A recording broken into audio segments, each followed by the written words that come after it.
Amigos, amigas, bienvenidos al Vitalista, un podcast con una visión especial sobre la salud. Quedas invitado a pasar, ponte cómodo y vamos allá con un nuevo capítulo. Soy Andrés Cuadrado, me dedico a acompañar procesos de salud y de cambio en mi consulta en Hospitalet de Llobregat y a divulgar esta visión vitalista y humanista del mundo y de nuestra salud.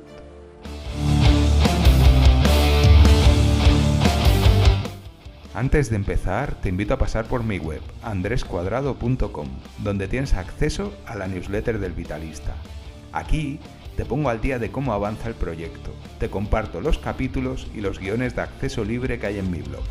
Y es un canal de comunicación directa para ir creando esta comunidad de personas que queremos una forma más global y natural de entender nuestra salud. No te robo más tiempo, vamos allá con el resumen de este capítulo.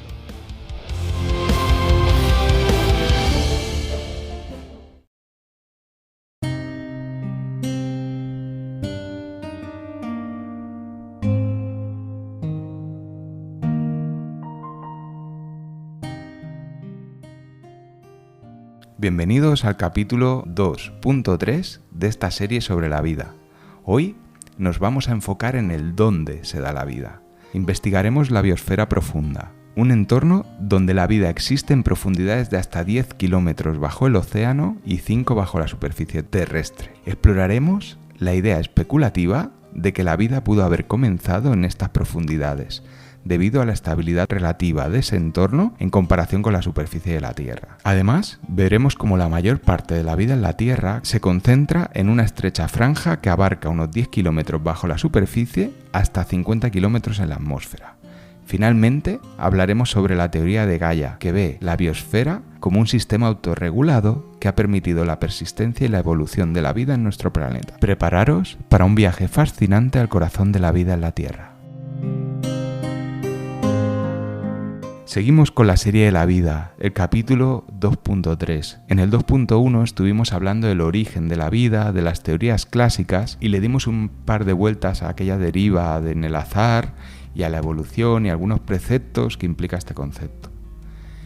En el 2.2 descompusimos a un ser vivo hasta llegar a su ínfima esencia, para disertar sobre la potencia de la vida que se halla ahí escondida a nivel subatómico. Podemos decir que hemos indagado en el cuándo y en el qué. Hoy nos vamos a centrar en el dónde. Empecemos por otra de esas certezas que tenemos de esta realidad que percibimos parcialmente: la naturaleza y cómo está construida. Lo que entendemos como vida lo encontramos en una franja pequeña de la corteza terrestre.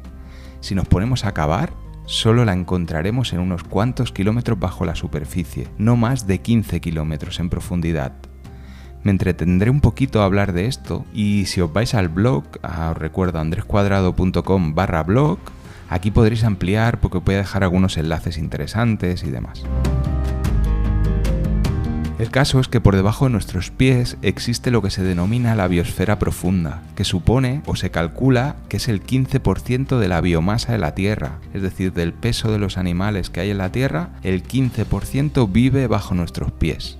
Que existe una vida intraterrestre, que se ha detectado hasta 5 kilómetros por debajo de lo que es la superficie de la Tierra y hasta 10 en excavaciones, hasta 10 kilómetros por debajo de la superficie oceánica. En estas profundidades se viven unas presiones muy elevadas, por encima de los 100 grados de temperatura, y con una carencia total de los sustratos que tenemos en la superficie. Estas bacterias, hongos, arqueas y biones, y algunas células eucariotas o algún animal uni o pluricelular, viven del metano, de compuestos reducidos del azufre y el amonio, de nitratos, nitritos y de óxidos de manganeso y de hierro.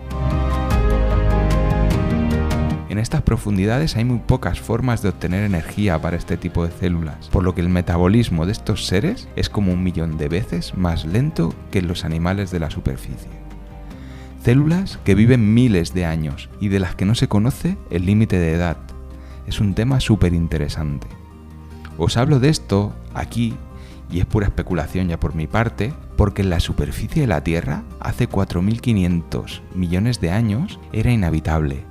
Y cuando me documentaba, leía, y ahora que escribo y he escrito a este respecto, me planteaba un inicio de la vida como tal desde las profundidades del planeta. Es decir, en primera instancia los biones o los virus cogiendo ese conocimiento, esa información del medio.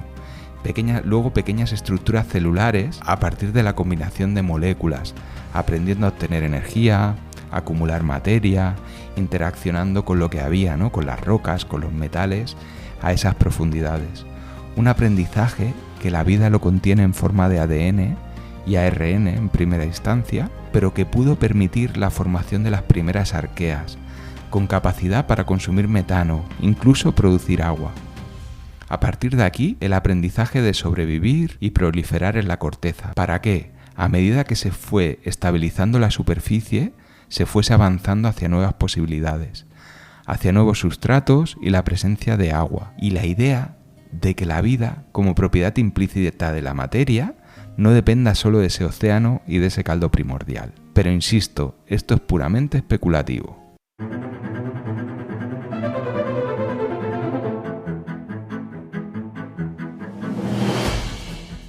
Entonces, papá, ¿me estás diciendo que es posible que la vida se iniciase mucho antes de lo que comentas en las partes más profundas de la Tierra? ¿No es un poco loca la idea? Eira, ¿pero qué haces aquí, cariño? Bueno, estoy grabando un podcast contigo. Vaya, o sea que te has colado en la grabación del podcast. Pues sí, técnicamente sí. Esto es como tienes vacaciones, ¿no? Exactamente. Pues mira, voy a seguir explicándote un poquito y a la gente que nos quiera escuchar, ¿vale? A ver, lo que yo comento es que el simple hecho de que haya formas de vida con la capacidad de sobrevivir y haber aprendido a alimentarse en estas profundidades, el hecho de que sean formas de vida muy básicas con la capacidad de obtener energía de las rocas, de los metales, que existen ahí abajo, me lleva a pensar que la colonización de la vida en la Tierra pueda venir de estas profundidades. ¿Y eso por qué? Piénsalo, Peque, durante los primeros 1.000 millones de años, desde la formación de la Tierra hace 4.600 millones de años, hasta que se empieza a desarrollar la vida en los océanos, que fue unos 500.000 millones de años después, podríamos pensar que la vida podría haberse iniciado en las profundidades de la Tierra, donde había un medio más estable en relación a la superficie. Piensa que en la superficie de la Tierra, en esos millones de años, la radiación, los impactos de meteoritos habían hecho mucho más difícil que se pudiese dar lugar la vida y el mantenimiento de esta. De hecho, hay muchas teorías que apuntan en esa línea, aunque esto no es una evidencia sólida, claro.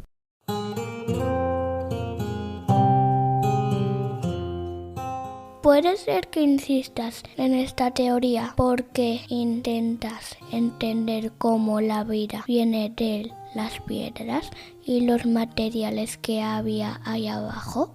Cariño, lo has clavado. Realmente mi planteamiento es este. Una conciencia general manifestada en estas partículas subatómicas interactuando, aprendiendo a sobrevivir en el medio más estable posible, creciendo millón de años a millón de años, para poder adaptarse y adaptar el medio a su propia existencia.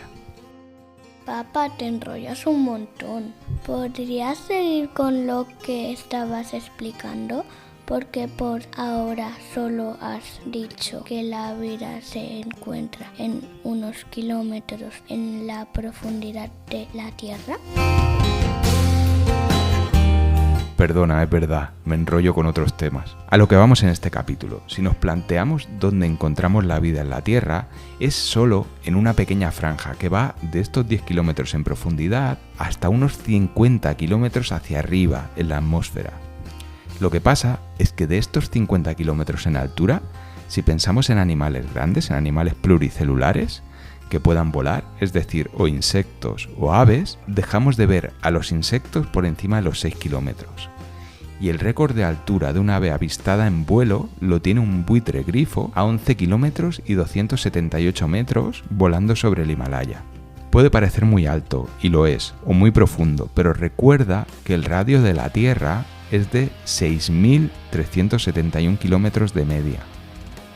Es decir, solo hay vida en el 1% del espesor del planeta, y las formas más complejas de la vida solo se encuentran a pie de superficie o en los primeros metros de profundidad en el mar.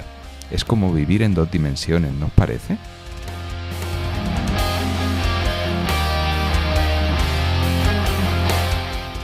A ver, entonces toda la naturaleza que vemos, todos los mares con lo profundo que son, o las piscinas en las que no toco, solo representan ese 1% de la Tierra. Piénsalo bien, en un grueso de 20 kilómetros acumula la mayor parte de la biomasa del planeta. De hecho, a medida que empezamos a alejarnos de la superficie, hacia el cielo o hacia la Tierra, en los extremos de ese manto en el que se mantiene la vida, encontramos únicamente microorganismos sumamente pequeños.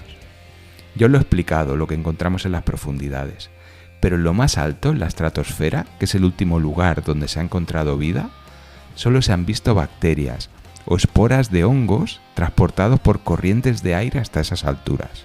Por encima, en la mesosfera, ya no hay formas de vida como tal. A poco que nos salimos de los primeros kilómetros en altura o en profundidad, entramos en los límites de la vida.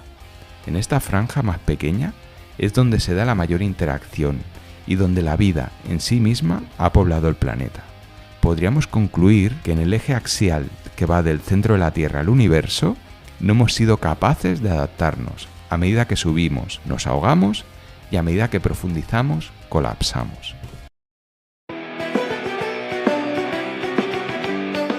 Entonces vamos a entrar en un concepto que me resultó muy interesante, que es el de la teoría de Gaia. Entender toda esa franja de 20 a 60 kilómetros de grosor que envuelve el planeta, que envuelve la corteza y que lo forman esta propia corteza, la troposfera y la estratosfera, como un entorno autorregulado con unas leyes propias.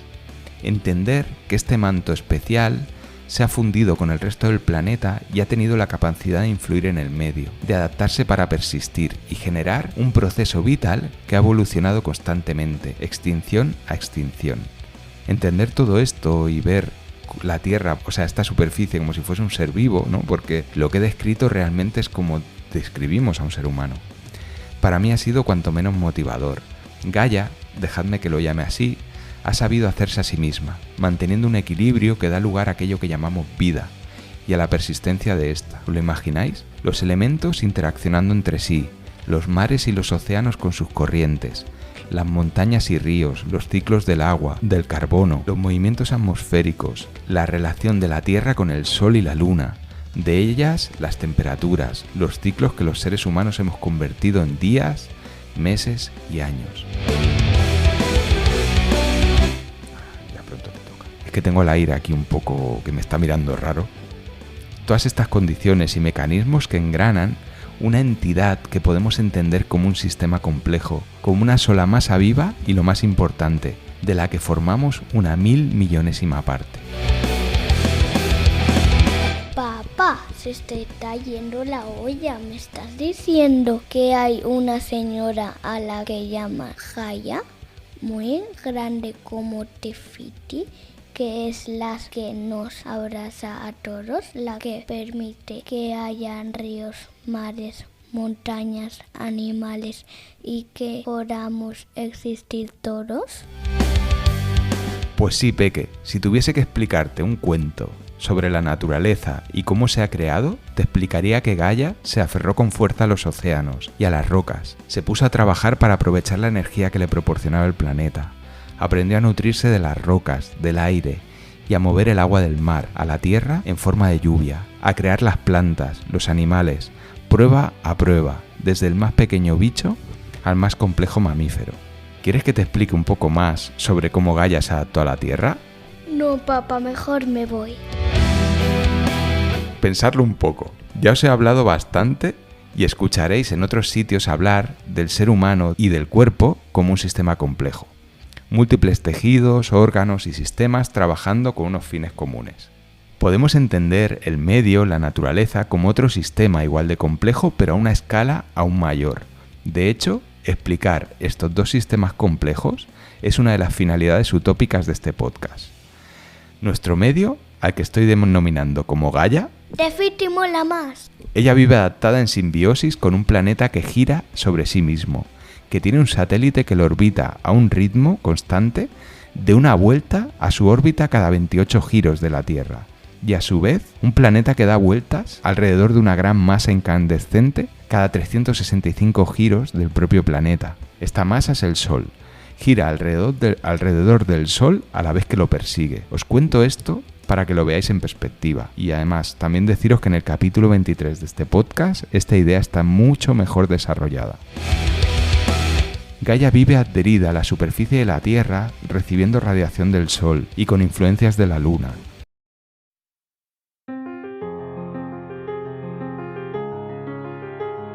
Intentad parar un poco, si os lo podéis permitir, y mirar la Tierra desde fuera. Esa masa azul, blanca, marrón y verde, la que vemos en las fotos de los satélites, es un entorno cambiante, batallando por existir. ¿Os imagináis ese manto inmenso adherido a la Tierra? ¿A Gaia? ¿Donde vivimos y donde se dan todas las interacciones que conocemos? ¿Nos da un poco de vértigo?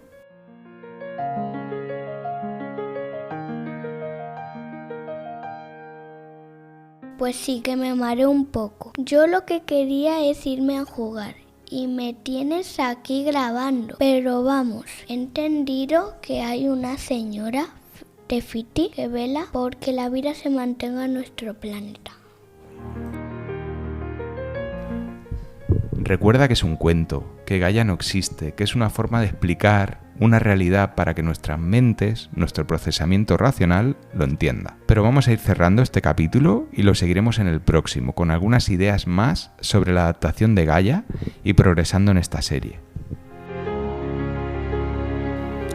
Recordad que si os ha gustado el capítulo estaría muy bien que valoréis el podcast en Spotify con esas 5 maravillosas estrellitas. Si nos escucháis en iVoox, darle al corazoncito, ya podéis escucharlo también en YouTube, donde podéis comentar, darle like y seguir al pesaro de mi padre y a mí en algunos podcasts.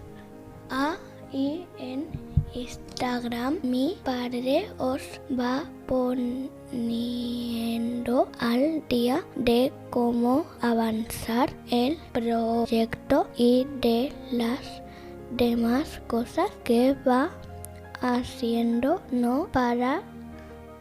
Un placer y hasta siempre.